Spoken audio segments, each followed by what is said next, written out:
وبالأسحار هم يستغفرون.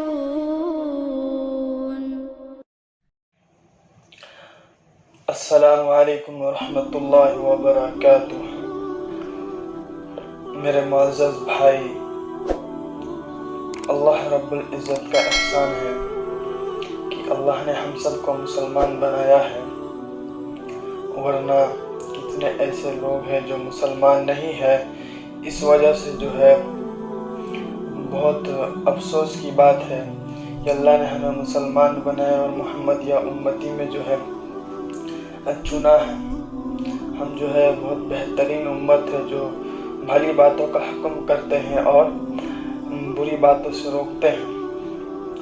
تو جمعہ کے حوالے سے بات کرنا ہے کہ جمعہ کے دن جو ہے کثرت سے درود شریف پڑھنا ہے، اور جمعہ کے دن جو ہے پورا مسجد بھرا ہوا ہوتا ہے، ذرا بھی خالی جگہ تھوڑا سا بھی خالی نہیں ہو پاتا ہے۔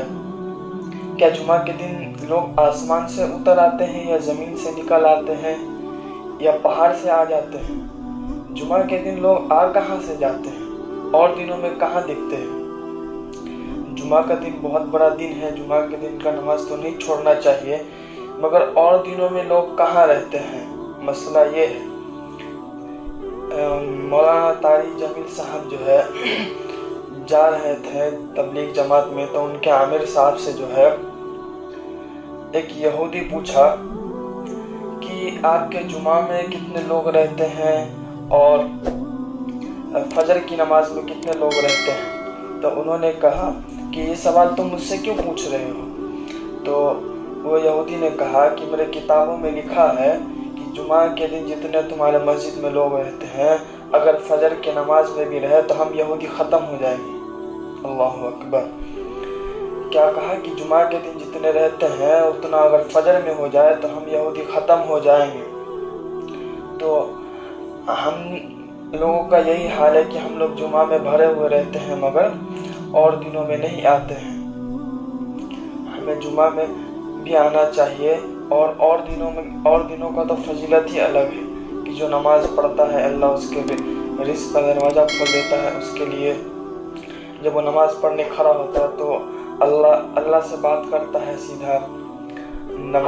نماز جو ہے 5 طرح کا ہوتا ہے، میں نے بتایا بھی تھا پہلے، میرا ویڈیو ہے اس چینل پہ کہ نماز 5 طرح کا ہوتا ہے۔ تو ہمیں ایسا نماز پڑھنا ہے جو ہم نماز جب شروع کریں تو سیدھا اللہ سے بات کریں۔